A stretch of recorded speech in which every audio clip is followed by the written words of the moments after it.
So anyone who's a regular listener of the show will know that I am obsessed with books.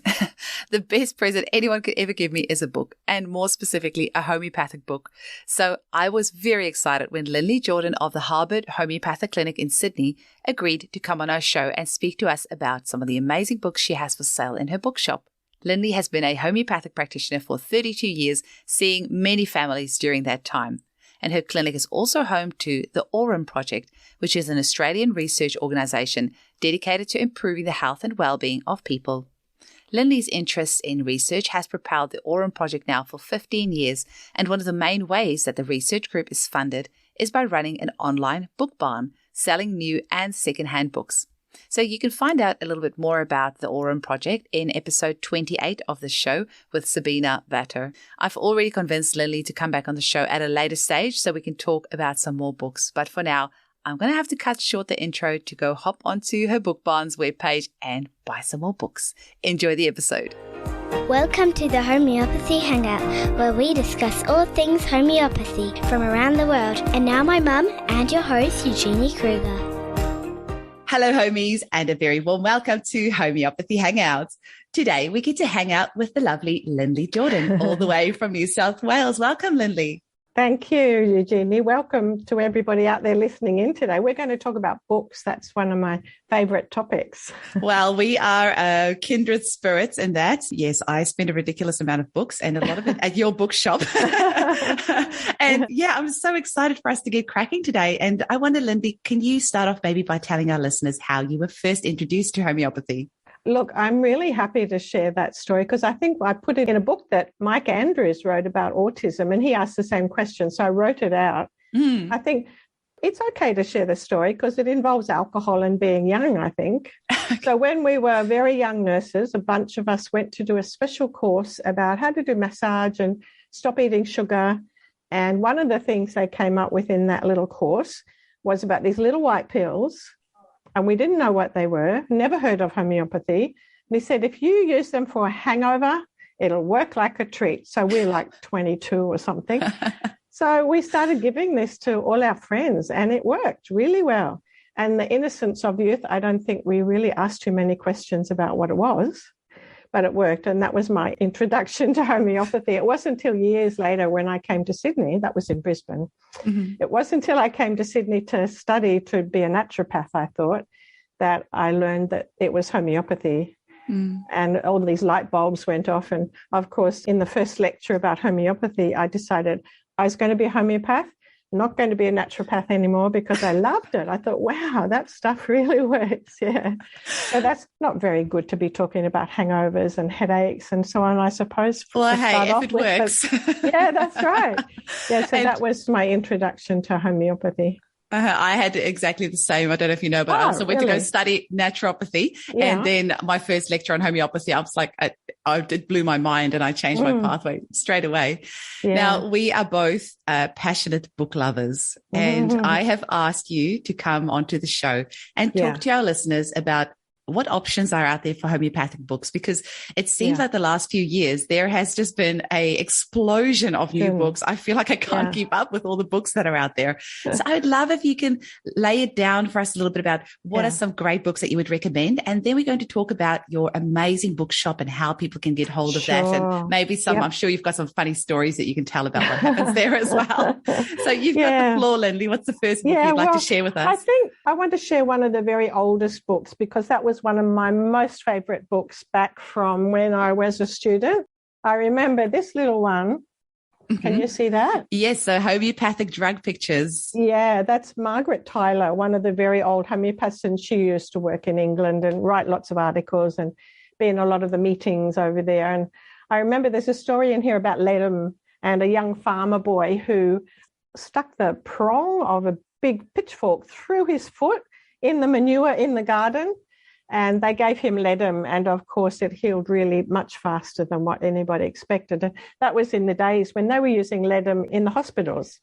So she has lots of stories in that book about real case histories where in the hospital they gave aconite and they gave arnica and all these, they're fairly basic remedies, But I just love that. It's the most basic remedies and the most beautiful stories where it was highly effective, so much so that it had a big reputation in the hospital. So that's one of the coolest books around, in my opinion. That is really cool. And I just quickly have to say, so normally, obviously, the podcast is just audio, but for our listeners, Linlee has agreed that we can pop this on our YouTube channel. So you'll actually be able to see the books, which is really, really cool. And I have a confession to make. I have that book. I don't know if I've ever read it, because when I started out just over a decade ago, I was lucky enough in 2 or 3 cases to purchase bulk bundles of books for a really good price from homeopaths who had retired.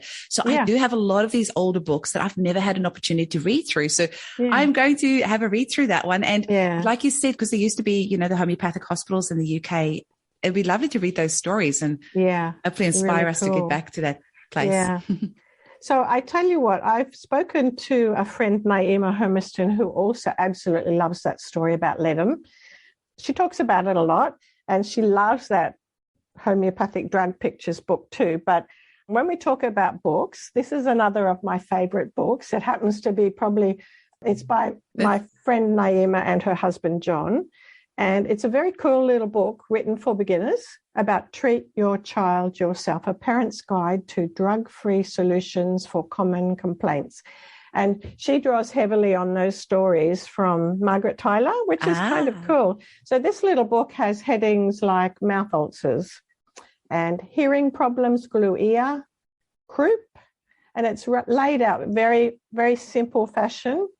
Very good for an absolute beginner to go, what shall I do? My kid's got chicken pox. So what does it say about chicken pox? It says nutrition's important.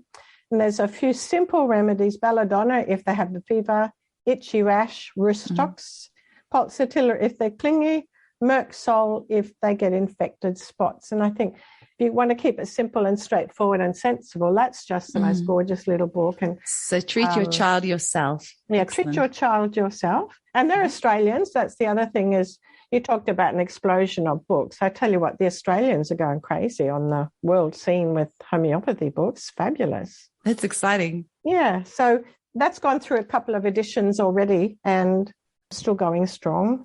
And that's quite a nice size book as well, because that's something that you can easily fit in your handbag if you're going away on holiday and, you might not have reception. I know a lot of us just Google on our phones for remedies, but you might be somewhere, especially in Australia, where it can be very remote. You might not have reception. So that book is actually a nice size as well. It looks like it's about 200 pages or so, maybe less. Yeah, not very much. Let me just have a little look. It is exactly 134 pages. Oh, okay, cool. So I guess there's heaps of pediatric complaints out there, but this is just very sensibly chosen the most common things that happen. And of course, if you're a beginner in homeopathy and you have something a little bit strange going on, you wouldn't be treating it yourself. You'd be going getting some good practitioner help. Absolutely. No, that's wonderful. But so we obviously want to empower the parents with good information that they could treat the acute things. But if it's out of their hands, that, they go and see a practitioner. So that you would recommend that as a good start guide for somebody. Yeah, absolutely. Really good start guide. And I think talking about Australian authors, just for fun, this is another one by Liz Lalor. Oh, yes. The Homeopathic Guide to Partnership and Compatibility. Now, that book has been around for a while. It's not a new book, but it's worth mentioning because it's original. I don't think anybody's ever written in that style before. And I put a bookmark in here thinking, this is probably more for practitioners comparing remedies. But when she talks about the remedy carcinosinum, she's comparing it with Merc Sol, thinking if they get together in a relationship, she's carcinosinum needs to obsessively push for limits and controls and increase their boundaries and to define themselves. Merc will not feel safe if they're in a relationship with this person.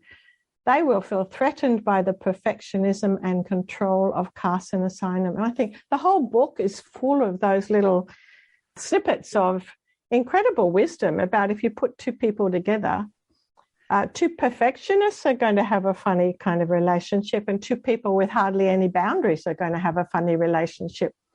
So that's a kind of a practitioner book, I suppose. But That is really good. Liz Lalor was on the podcast and we did mention that, but I haven't got a copy of that book, so I never really quite understood what it was about. But that almost sounds like, star signs and compatibility. But this is, every homeopathic remedy has its own unique mental emotional picture. So, so what you're saying in this book, she has said how these, remedy types would fit together. Yeah, and she's looking back at old movies too, where there's two different remedy types in the movie and comparing and contrasting. A huge amount of work.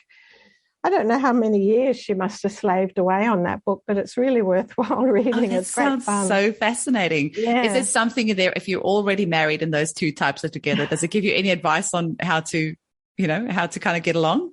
Well, I think basically she's thinking, coming back to, if you take a remedy, it will help iron out some of the creases. Okay. Yeah. And if you understand the other person and where they come from a bit better as well. Yeah, exactly. Yeah, cool. Yeah. That beautiful thing where a homeopath is talking to somebody and they're saying all these things in a consult, and the homeopath is definitely looking at it through the lens of, they are coming from that place because they're in a murk state. Mm. It's not because they don't have enough insight into something. That's just how they are. We allow them to be without judgment. So I think that's where she's coming from in that book, is saying it's not really your fault. It's just how your DNA speaks to somebody else's DNA, something like that. That sounds really, really cool. Yeah. Good. Another one to add to the list. Thanks. Add to cart. Yeah, exactly.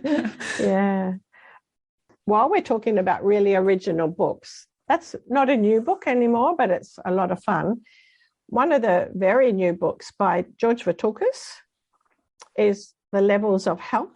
It's like a second volume on from his very old book, Science of Homeopathy, which I think it's been around for a long time and most practitioners have read it. But this little one here. Such a good book. A beautiful red cover. Levels of Health, the second volume of the Science of Homeopathy, George Vithoulkas. Yeah. So when was this published, Linlee? I don't know. Yeah, this is a revised edition, 2019. So it's one of the new books, and it's also very original. It's important to think about, when we've given a remedy, how did the person go on it? The second prescription, are they actually better, or is something deteriorating? We have to look carefully at how they're going on all different levels. He's taken it literally to the next level and looking at 12 different levels of health, thinking, is this patient improving? And I think probably beginners who are just starting to study as a student will really love that book, because it's important. It's important to think, we fixed up their abscesses and they all cured up, but they're incredibly anxious ever since. So it's basic actually, about looking at what are we doing with our remedies? Are they getting better? So in the usual George style, it's quite comprehensive. It's a beautiful book to have a look at. Has it got any visuals in it? Because in Science of Homeopathy, he's got some graphs at the end, and then he actually shows you the graphs of, if the person is wonderful, excellent. I don't know. That's great. Not that clear, but he's got these little graphs all the way through. It's good to have that visual representation sometimes of seeing, is the client after the first prescription initially improving and then deteriorating, or some of the symptoms are improving and some are not. So just understanding those, the mentals are not improved, but the physicals are improved, and then being able to, as a practitioner, to interpret what that means. Exactly. Yeah. Yeah. Much more than just thinking, their skin has healed up, hooray. Yeah, exactly. So that's another, I think it's fast becoming a favorite of a lot of the people who are studying currently. And do you think somebody who's like a confident home prescriber, I'm just thinking, I've got several mums who have been using homeopathy for a few years and really understand the process quite intimately, but they're not studying homeopathy. Do you think that would be a good read for them as well? I honestly think it would be. It's not for somebody who just wants to do a little bit of something or other. It's for those people who are quite earnest and really love reading and delving into the depths of what happens with homeopathy. I think I'm often surprised by the orders that come through in the book barn. The girls out in the clinic are piling them up on the shelf. And we used to know everyone who studied homeopathy in Australia, all the students coming through Nature Care College. Now we don't know. The orders are coming from everywhere, and people ordered like 12 different books. And amazing. You think, wow, these are definitely student books, like early Materia Medicas, and they're buying a Repertory. and they're buying that kind of book by Vithoulkas. And I think homeopathy is something you can study by yourself at home. People beaver away and keep on reading. Nothing like enrolling in a proper course and having your hand held to wind your way through and ask some great questions. I do think that's one of the prerequisites to studying homeopathy and a homeopath is you have to love to read. You have to be an avid reader because there is just so much out there. Or really for you to get the best out of it. I mean, you can take it to whichever level you want. Maybe you do want to qualify and then still prescribe for family and friends. But if you really, you can take as far as you want. And there's so much information out there. The rabbit hole is endless. The rabbit hole is endless. I think some people, when you look at their book order, what they've ordered is a whole lot of books, which are basically philosophy. You know, some people love looking at the history and philosophy, and they've ordered all these books, and I think their bedside table must be groaning, you know. Yes. You were asking before about beginners' books. Well, there are a couple of books about travel, which we are all allowed to do again. Amazing. Is that Judith Reichenberg-Ullmann's book, The Homeopathic Guide? No, this one is... Ravi Roy and Carola Laj Roy. Okay. Yeah, so that's not an old book either. When's that published? Judith Reichenberg-Ullmann's also got one, Remedies for Travel as well. So there's a couple of awesome books. So this, what date is this one from? It is from... Do you know if that happens to cover any homeopathic immunization for traveling, or is it more just like first aid type things? This is a lot of first aid. Let me just have a little look if it's talking about malaria and talking about seasickness. Yes, this one has it in there. But that's definitely a beginner's book, the kind of thing. Great. If you're on a train traveling across India and you've got a kit of remedies and know a little bit about how to use them and the book, you end up dishing out the remedies to hundreds of people when they all get food poisoning. That's another one. Have you seen that one? The Natural Medicine Guide for Travel and Home. No, I haven't. Who is that? That's another one there by... Oh, Richard Pitt. Excellent. Yeah. No, I haven't seen that one.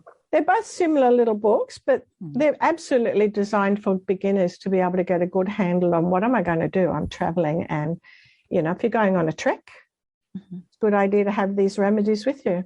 Excellent. So I think there's a few of them around. These are a couple of the more recent ones. This Richard Pitt is from, what date is that one from? 2000. They're both nice enough size that you can put it in your hand luggage. It's not too chunky. Yeah, so that's another 2013 book. Okay. And I love that idea that people are out there and going to be introducing arnica to someone who's got stubbed their toe really badly when they're walking down the gorge type thing. Absolutely. Absolutely. Yeah. Have you got any other goodies there for us? I have. So thing that's really popular for beginners to do is to treat their animals. So this is a really cool little book, and it's quite big. It's like how many pages is it? It's 589 pages. So it's quite comprehensive. And practitioners absolutely love this because it's comprehensive, but a whole lot of people at home are using it as well too. So that's that little one. Oh, I've seen the cover of that one, Homeopathic Care for Cats and Dogs. I didn't realize it was such a big book.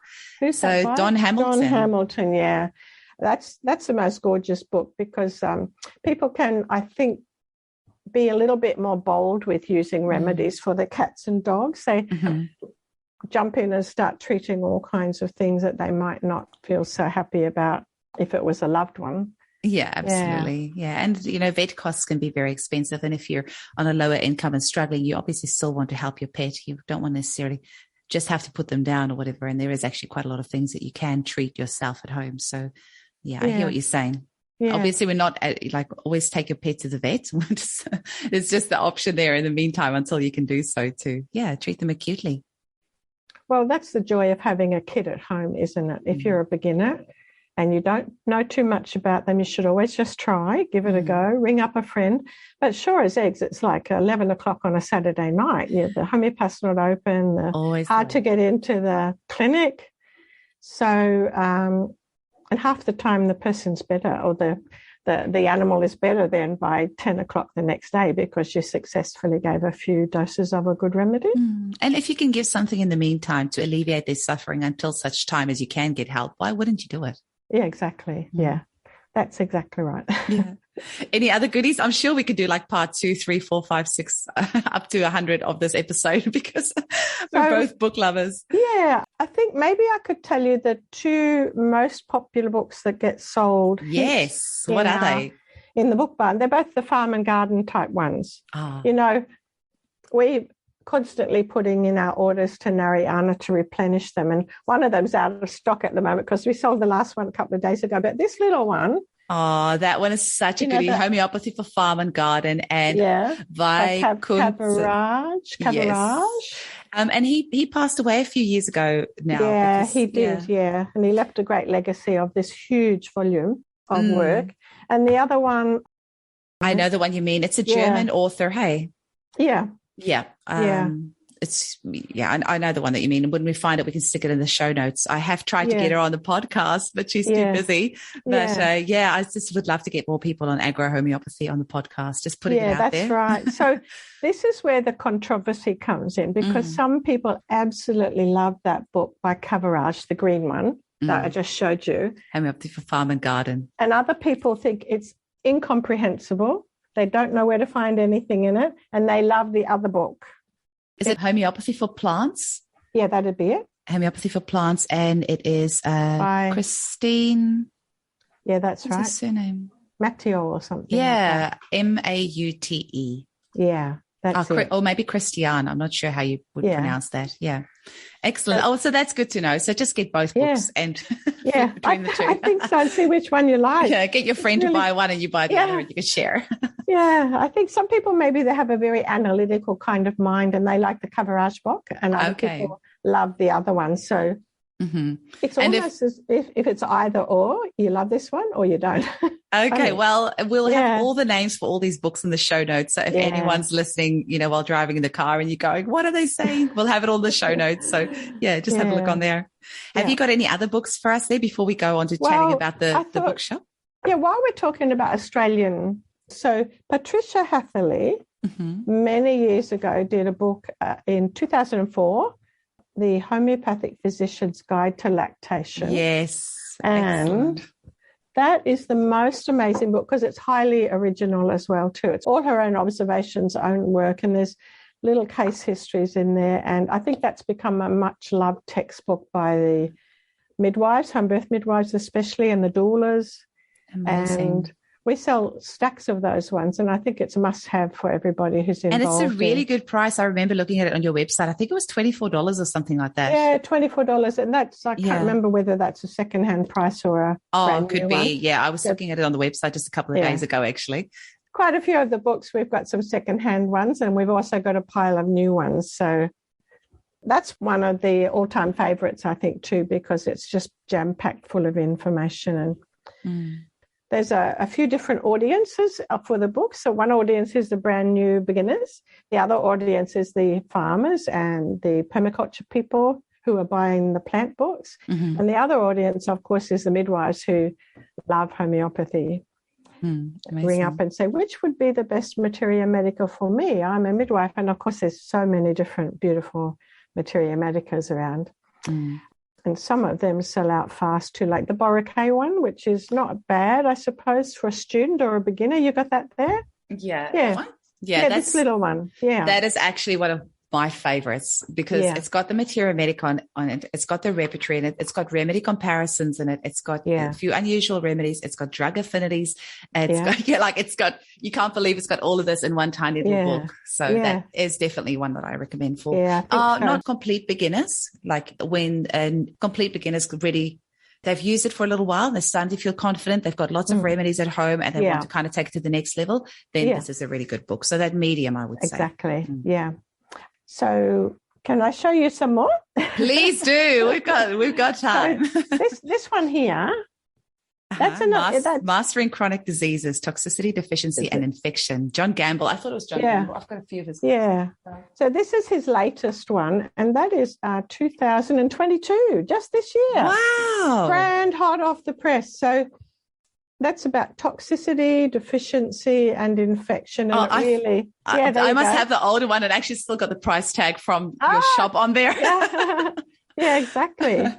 So that's a cool thing because he's put together all of the work in those other volumes and come up with some new conclusions and so on. Okay. That's pretty much a practitioner book because it's got all about the mineral test reports and things in there. That would be an absolute advanced beginner, someone who's maybe they're already a naturopath and they're wanting to expand their homeopathy knowledge. Oh, excellent. Yeah, there are some naturopaths that do have that affinity with the homeopathy, or maybe have a bioresonance machine or something like that. And that want to understand that a little bit better and how they can use the remedies better. That's really cool. So, you said about Boericke has comparisons in there. Mm-hmm. Well, some of the old books, it's just a joy when sometimes books come in from, there's been a few people do a bequest of books, write it up in their will, and then before you know it, we've got 10 boxes of books come into the book barn, and that's the most amazing thing. It's like sweet joy, a sweet sadness, or what's that expression? Something like that. Yeah, I don't know. Thinking, wow, somebody loved these books, and now here they are. Yeah, that's right, bittersweet.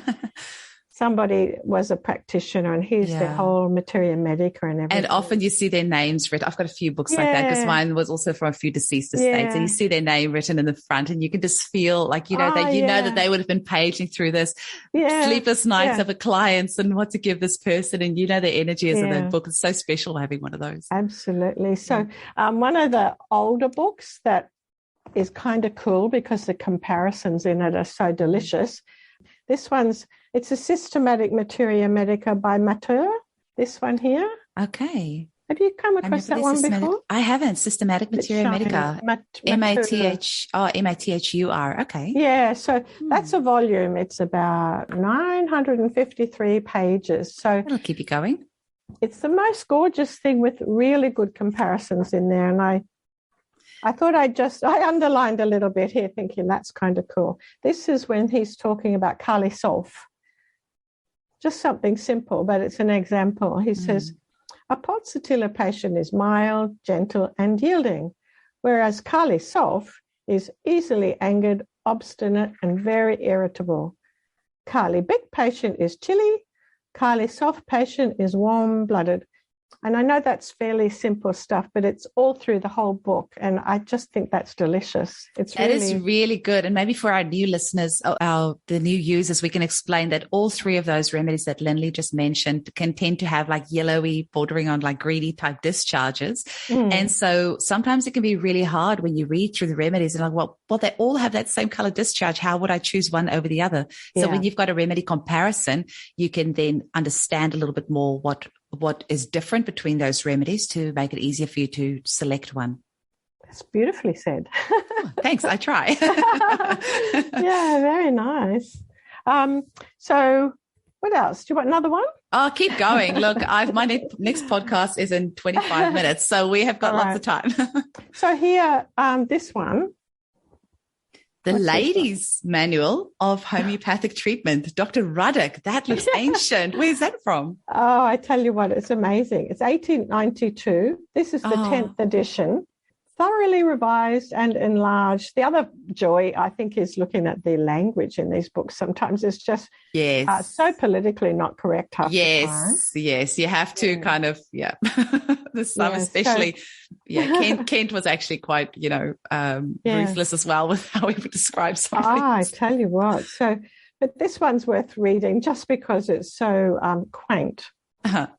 And sometimes the old homeopathic language still appears in our rubrics, still appears in our repertory. So those really old books, sometimes that's why I think they're useful, not because they've got, the medical information sometimes is out of date when there's been new discoveries like Helicobacter virus and stuff like that. So Helicobacter bugs, not a virus. I just think it's amazing that people went to all that trouble back then. Of course, what were they doing? Doing it by candlelight or something?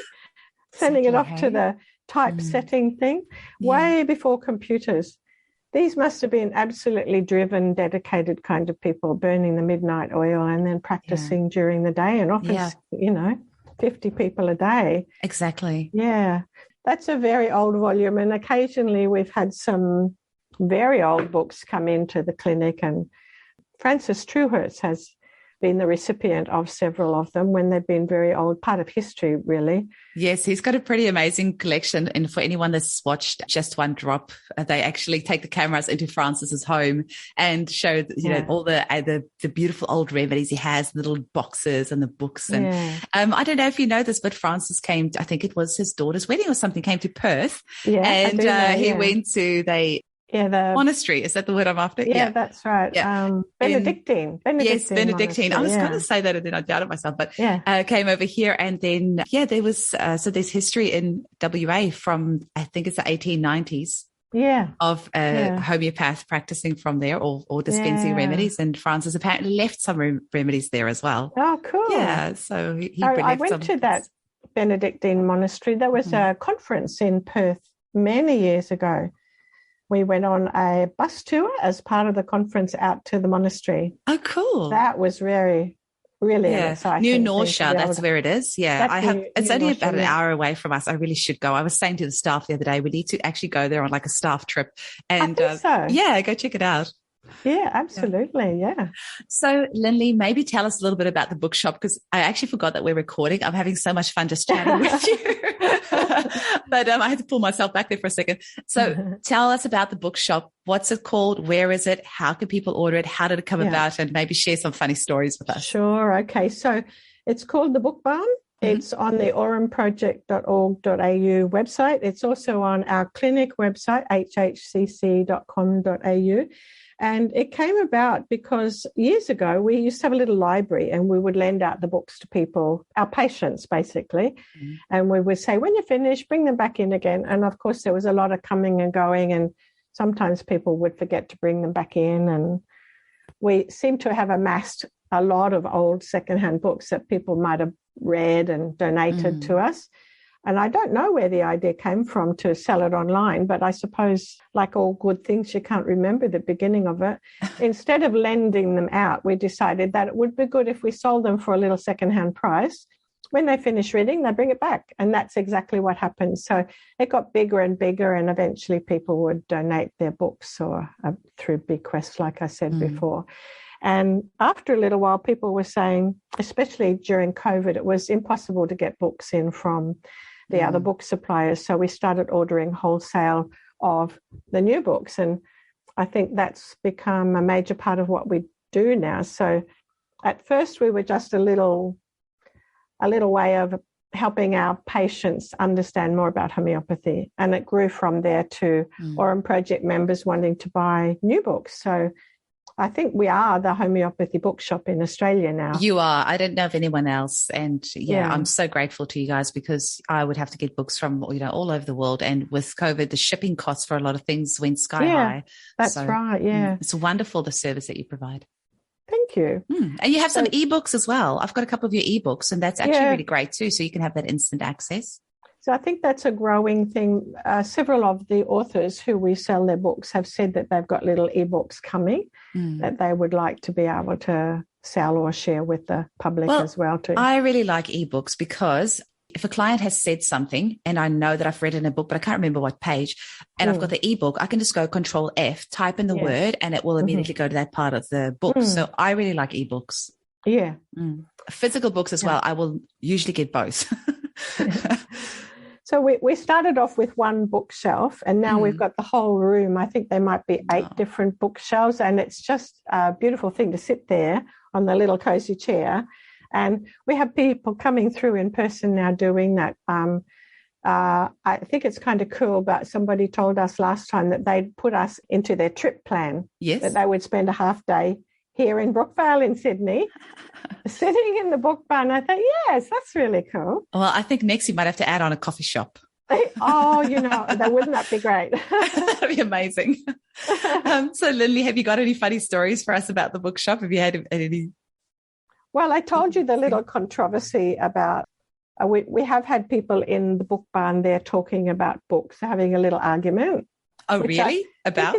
Well, it's kind of cool because there's 2 opposing views of homeopathy and what it should and shouldn't be. Yeah. One person is studying this thing. one person is studying that thing. And I'll tell you what the controversy was. It's not just the farm and garden type books, and that's the sweet, funny little thing. I like this book, you like that one. The controversy was about Jill Turlin's books with high potencies. Oh, yes. And another Vithoulkas fan having this quite heated discussion about you shouldn't be using those high potencies. The other person saying, oh, but they work so brilliantly well. So that stems from these little books from this is a while ago, and I know it's very shiny. Said Miracle a Day? Miracle Day. That's the thing that Jill Turlin, who's Australian, she wrote that little book first and then went on to write the bigger book like this one here. Getting Back on Track. So Jill Turland, and it's Turland, hey, from memory. Yeah, so like any good profession, there's always opposing different views. I think it's a good thing. It's a good thing for me to be walking in the book barn saying, do you guys need any help? And here they are. Not really. They weren't really at each other, but it was definitely a conversation about my way is right and your way is not. And I think one of the best things we can learn as homeopaths, and this is something that has been probably one of the biggest gifts of this podcast, like being able to speak with so many different people from all over the world and so many different views. All homeopaths have different views. And, actually in the very first episode with Amy Lansky that wrote the book Impossible Cure, she said, I wish you homeopaths would just decide on one way of prescribing and stick with it. And I said to her, there's actually the thing I love about homeopathy, because we're all so different. And with homeopaths prescribing so different, it means that you can go and find the homeopath that you resonate with. Because if we all prescribe the same, there's so many people that we won't be able to cater for. But because we're all so different, you just have to go look around and find the homeopath that you resonate with, because we all prescribe differently. And that's part of the healing process, is finding someone that you resonate with that prescribes in a way that you like. That's very nicely put. That's exactly right. Yeah, exactly right. So I think as homeopaths also like we're not immune to egos and things. Like we need to all step off our little high horses and just understand all of us prescribe differently. At the end of the day, our clinics wouldn't be busy if what we're doing doesn't work. So exactly. Yeah. Excellent. Is there anything else that you want to share with us? Maybe your website or how people get hold of you? I'm guessing the best way to obviously order online, but I know I have been naughty, and a couple of times I've looked for a few books and I've emailed you guys, and then once it's come in, you've messaged me. I don't know if that's something we're allowed to advertise, but well, I think the girls are here from 9 to 5, Monday to Friday. So I think they like it when people ring up and ask questions. Sometimes they're impossible to answer because we just don't know. Yeah. Like, I want to get edition number 6 of a certain book. They're up to edition 12, but I want edition number 6. And sometimes it's impossible for us to be able to help.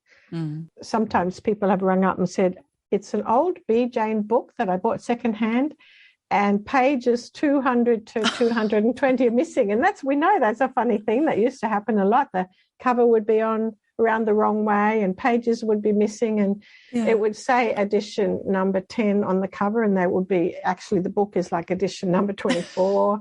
So these are all the funny questions people ring up. Sometimes we can help.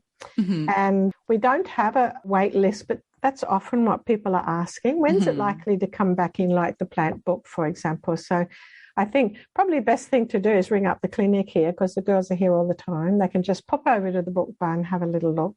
I'll give you the phone number. It's a Sydney number, 02 9905 9415. Perfect. And we'll have that in the show notes. And your website is hhcc.com.au, or I should be Aussie and say hhcc.com.au. Right. And of course, it's on the Aurum Project website as well. aurumproject.com.au, hey? Yeah. Yeah, amazing. Linlee, it was super fun to chat with you. Is there any last little thing that you want to say before we finish off? Well, I think it would be kind of nice if people do the same thing for us and let us know what are their favourite books. Is there some glaring gap in what we've got? Because there's thousands of homeopathy books. We cannot possibly hope to have every single new book. And we really go on what people say. People telling us they love the gardening books, or they love Vithoulkas' book, or why haven't you got this book? So that's a very nice thing for people to let us know that they are in love with this certain book and they think we should get it in. Well, I really appreciate you filling this huge gap because, I mean, we've got hundreds of homeopaths in Australia, and it is actually a little bit crazy that we just have the one bookshop. So thank you so much for doing this, because I know it's a lot of hard work, and often the markups on books aren't that big, because I've got 3 books that I've ordered in wholesale for clients of mine, and the markup on the books are actually tiny, and it actually ends up being a lot of work. So thank you so much for filling this gap. I really appreciate it. And I know a lot of your supporters do as well. So please keep doing what you're doing. Thank you. Chat soon. Bye. Okay. Bye-bye.